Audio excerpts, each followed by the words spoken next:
এখন শুনবেন সংবাদ শিরোনাম। গণতান্ত্রিক শক্তি ঐক্যবদ্ধ না থাকলে গুপ্ত স্বৈরাচার উত্থানের শঙ্কা তারেক রহমানের। কুমিল্লা সম্মেলনে জানালেন ঐক্য, জনগণ এবং দেশ গঠনই আগামীর প্রতিপাদ্য। প্রতিশোধ, প্রতিহিংসার রাজনীতি থেকে নেতাকর্মীদের বিরত থাকার নির্দেশ জামায়াত আমিরের। বললেন, দল ক্ষমতায় গেলে দাবি আদায়ে জনগণকে রাস্তায় নামতে হবে না। ফেব্রুয়ারিতে নির্বাচন আয়োজনে দৃশ্যমান অদৃশ্য চ্যালেঞ্জ মোকাবেলা করছে কমিশন, জানালেন সিইসি। পক্ষপাত প্রহসনের রীতি থেকে বেরিয়ে আসার প্রত্যয়। খাগড়াছড়িতে ১৪৪ ধারা উপেক্ষা করেই পাহাড়ি বাঙালি সংঘর্ষ, ধাওয়া পাল্টা ধাওয়া, পরিস্থিতি নিয়ন্ত্রণে মাঠে নেমেছে সেনা, পুলিশ, বিজিবি। জাতিসংঘে সংস্কারের কথা তুলে ধরে দলগুলোর জবাবদিহিতা নিশ্চিতের চেষ্টা করেছেন ডক্টর ইউনূস। মত বিশ্লেষকদের, নির্বাচনী বার্তায় মিলেছে সবার আস্থা বহালের আভাস। দুর্গাকে মর্তে স্বাগত জানাতে সনাতন ধর্মাবলম্বীদের প্রস্তুতি। মহাষষ্ঠীর মধ্য দিয়ে কাল শুরু দুর্গোৎসবের মূল আনুষ্ঠানিকতা। আসসালামু আলাইকুম। এতক্ষণ দেখছিলেন সংবাদ শিরোনাম, এখন দেখবেন বিস্তারিত।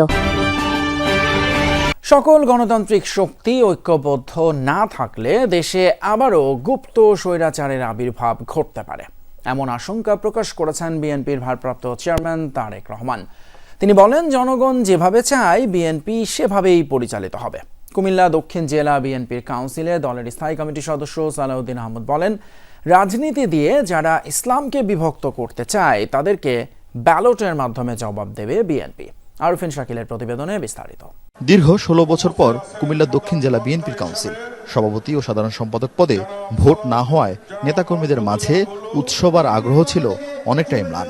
বিনা প্রতিদ্বন্দ্বিতায় সভাপতি হন বর্তমান আহ্বায়ক জাকারিয়া তাহের সুমন ও সদস্য সচিব আশিকুর রহমান মাহমুদ ওয়াসিম। কুমিল্লার ১৭টি উপজেলার মধ্যে 10টি উপজেলা ও 4টি পৌরসভা নিয়ে দক্ষিণ জেলা বিএনপির সাংগঠনিক বিস্তৃতি। নগরের টাউন হল মাঠে কাউন্সিলে যোগ দেন 14 ইউনিটের 1414 জন কাউন্সিলর। দীর্ঘ 1.5 দশক ধরে কেন্দ্র ঘোষিত ধারাবাহিক কমিটি দিয়ে দল পরিচালিত হলেও এবার সীমিত পরিসরে নেতা নির্বাচনের সুযোগ পেয়ে উচ্ছ্বসিত তৃণমূল। তারেক রহমান যেভাবে আমাদেরকে নির্দেশ দিবেন ওভাবে আমরা আমাদের গ্রামে, আমাদের এলাকা, আমাদের পাড়ায়, যার যার জায়গা থেকে আমরা কাজ করব। যারা বিএনপির দায়িত্ব ভাবে তারা অবশ্যই সবাই সাথে সম্মিলিতভাবে তারা দায়িত্ব পালন করে, সবাইকে মিলেমিশে দায়িত্ব পালন করবে। যদি আমরা ঐক্যবদ্ধ না হই প্রিয় ভাই বোনেরা, তাহলে বলা যায় না, হয়তো আগামী দিনে গুপ্ত স্বৈরাচারের আবির্ভাব হতে পারে দেশে। কাজে এই গুপ্ত স্বৈরাচার থেকে দেশকে রক্ষা করতে হবে, দেশের মানুষকে রক্ষা করতে হবে। তারেক রহমান বলেন, দেশ থেকে ডাকাত বিতাড়িত হয়েছে, রাষ্ট্র বিনির্মাণে এখন শুধু সম্মেলন করে নয়, ছোট ছোট টিম করে বাড়ি বাড়ি যেতে হবে, জানতে হবে মানুষ কি চায়। আমাদেরকে জনগণের কাছে যেতে হবে। আমি বারবার আপনাদেরকে বলেছি, জনগণই হচ্ছে বিএনপির সকল রাজনৈতিক ক্ষমতার উৎস। কাজেই সেই জনগণকে আমাদের সাথে থাকতে হবে, জনগণের সাথে থাকতে হবে, জনগণকে সাথে রাখতে হবে।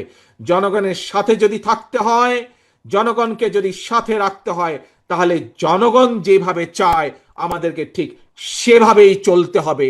আইন হাতে তুলে নেয়া, মামলা, বাণিজ্য এবং প্রতিশোধের রাজনীতি থেকে বিরত থাকতে নেতাকর্মীদের নির্দেশ দিয়েছেন জামায়াতে ইসলামের আমির ডক্টর শফিকুর রহমান।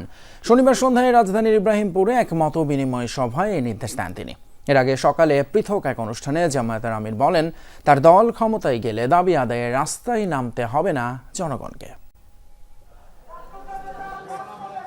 রাজধানীর ইব্রাহিমপুরে জামায়াতে ইসলামীর কাফরুল দক্ষিণ থানার আয়োজনে বিশিষ্ট ব্যক্তিদের সাথে মতবিনিময় সভা। অনুষ্ঠানের প্রধান অতিথি সংগঠনটির আমির ডাক্তার শফিকুর রহমান। প্রধান অতিথির বক্তব্যে প্রতিশোধের রাজনীতি থেকে বিরত থাকতে দলীয় নেতাকর্মীদের নির্দেশ দেন জামায়াতের আমির। দেশকে শৃঙ্খলায় ফেরাতে দায়িত্বশীল নাগরিকের মতো কাজ করার আহ্বান জানান। বলেন, দলের কেউ দোষী প্রমাণিত হলে তাদের বিরুদ্ধে কঠোর ব্যবস্থা নেওয়া হবে। প্রিয় সহকর্মীবৃন্দ, অতীতের সমস্ত কষ্ট এখন পায়ের তলায় ফেলে দেন। কেউ কারো উপর কোনো প্রতিশোধ নেবেন না। ধৈর্য ধরুন, আল্লাহর শুকরিয়া আদায় করুন এবং দেশকে শৃঙ্খলায় ফিরাই আনতে একজন দায়িত্বশীল নাগরিক হিসাবে দায়িত্ব পালন করুন। কেউ আমরা আইন হাতে তুলে নেব না। আবার কারণ আমি মিথ্যা মামলাও দেব না, যে মৌসুম পেয়েছি এখন ইচ্ছা মতো মিথ্যা মামলা শত শত দিয়ে এখন মামলা বাণিজ্য করে কিছু কামাই করে নেই, না, এ কাজও আমরা করবো না, এটাও হারাম। এর আগে সকালে কাকরাইলে ফোরাম অব ডিপ্লোমা ইঞ্জিনিয়ার্স বাংলাদেশের বার্ষিক কাউন্সিলে যোগ দেন জামায়াতের আমির। বলেন তার দল ক্ষমতায় গেলে দাবি আদায়ে জনগণকে রাস্তায় নামতে হবে না। আমরা আপনাদেরকে কথা দিচ্ছি, ইনশাআল্লাহ আল্লাহ তাআলা যদি এই দেশের খেদমত করার সুযোগ আমাদেরকে দেন, তাহলে 1 মিনিটের জন্য আপনার কর্মস্থল ছেড়ে রাস্তায় আসতে হবে না দাবি আদায়ের জন্য। বলেন ক্ষমতায় গেলে 5 বছরে উন্নয়নের বুলেট ট্রেন চালু করতে না পারলেও উন্নয়নের এক্সপ্রেস ট্রেন চালু করবে জামায়াত। আগামী ফেব্রুয়ারিতে নির্বাচন করতে দৃশ্যমান এবং অদৃশ্য চ্যালেঞ্জ মোকাবেলা করতে হচ্ছে নির্বাচন কমিশনকে। আর এই কথা জানিয়ে সিইসি এমএমএম নাসির উদ্দিন বলেন, ইসির ওপর পূর্ণ আস্থা আছে প্রধান উপদেষ্টার। এ সময় নির্বাচন কমিশনার আবুল ফজল মোহাম্মদ সানাউল্লাহ বলেন, পক্ষপাতিত্বমূলক কোনো নির্দেশনা দেবে না কমিশন। সারা দেশ থেকে আসা নির্বাচন কর্মকর্তাদের নিয়ে নির্বাচন ভবনে সম্মেলন। জাতীয় নির্বাচনে রিটার্নিং ও সহকারী রিটার্নিং অফিসার হিসাবে নির্বাচন কমিশনে কর্মকর্তাদের নিয়োগের দাবি জানানো হয় সম্মেলনে। আমাদের সর্বোচ্চটুকু দিয়ে চেষ্টা করব একটি অবাধ, সুষ্ঠু, নিরপেক্ষ নির্বাচন অনুষ্ঠানে।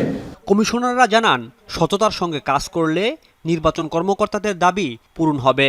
বিগত সময়ে নির্বাচন কর্মকর্তারা সঠিক দায়িত্ব পালন করেনি, অনেকে অতি উৎসাহী ছিলেন। এবার এমনটা হবে না বলেও জানান কমিশনাররা। বিগত দিনে যেটা হয়েছে, আমরা দেখেছি যে আপনারা আপনাদের দায়িত্ব পালন করতে পারেননি। অনেকটা এরকম হৈমন্তী শুক্লার গানের মতো, আমার করার কিছুই ছিল না, শুধু চেয়ে চেয়ে দেখলাম। কিন্তু এইবার হবে উল্টোটা, মানে চেয়ে চেয়ে দেখার আর সময় আপনাদের থাকবে না, আপনারা খালি করতেই থাকবেন। এই নির্বাচন কমিশন কখনোই আপনাদেরকে পক্ষপাতিত্বমূলক দুষ্ট কোনো নির্বাচনের কোনো ইনস্ট্রাকশন দিবে না। 41 বছরের ইতিহাসে প্রথমবারের মতো এশিয়া কাপের ফাইনালে মুখোমুখি হচ্ছে 2 চির প্রতিদ্বন্দ্বী ভারত ও পাকিস্তান। রোববার দুবাই ইন্টারন্যাশনাল ক্রিকেট স্টেডিয়ামে রাত 8:30টায় মাঠে গড়াবে খেলা। রাজনৈতিক অস্থিরতার কারণে এবারের আসরে ভিন্ন অভিজ্ঞতা হয়েছে দুই দেশের। রাজনৈতিক অস্থিরতায় সম্পর্কটা ক্রমেই যেন তেতো হয়ে যাচ্ছে ভারত ও পাকিস্তানের।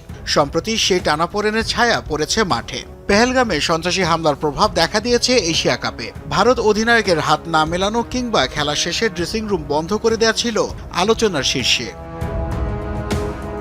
তবে পাকিস্তানও যে নীরবে বিষয়গুলো হজম করেছিল তা কিন্তু নয়। বাউন্ডারি লাইনে হারিস শ্রফের প্লেন ক্র্যাশ এবং সাহিবজাদা ফারহানের AK-47 উদযাপনে উত্তপ্ত হয় খেলার মাঠ। যদিও এই কর্মকাণ্ডগুলোকে জবাব হিসেবে মানতে নারাজ তারা। মাঠে অঙ্গভঙ্গি যাই হোক না কেন, খেলায় অবশ্য চির প্রতিদ্বন্দ্বীদের চেয়ে বেশ এগিয়ে ভারত। সবশেষ 4 টি-20তেই পাকিস্তানকে হারিয়েছে তারা। 1984 সাল থেকে যাত্রা শুরু হওয়া এশিয়া কাপের ওয়ানডে ও টি-20 ফরম্যাট মিলিয়ে 17তম আসরে প্রথমবারের মতো মুখোমুখি হতে যাচ্ছে চির প্রতিদ্বন্দ্বী দেশ দুটি। টানা 6 ম্যাচ জিতে আসরের সবচেয়ে সফল দল হয়ে ফাইনাল নিশ্চিত করে ভারত। ব্যাটিং, বোলিং, ফিল্ডিং এই 3 বিভাগে অন্যদের চেয়ে কেন তারা আলাদা তা এরই মধ্যে প্রমাণ করেছে দলটি। 200-র উপর স্ট্রাইক রেটে অভিষেক শর্মা 309 রান কিংবা কুলদীপ যাদবের 6 ইকোনমিতে 13 উইকেট যে কোনো দলের জন্য হতে পারে ভাবনার কারণ। অন্যদিকে পাকিস্তান মানেই যেন অনিশ্চয়তা ভরা একটি দল। এক মুহূর্তে হতাশ করার পরই যেন জন্ম দেয় নতুন কোনো বিস্ময়ের। বাংলাদেশের বিপক্ষে নিশ্চিত হারের মুখ থেকে ফিরে আসাই যেন সেই কথাটি মনে করিয়ে দেয়।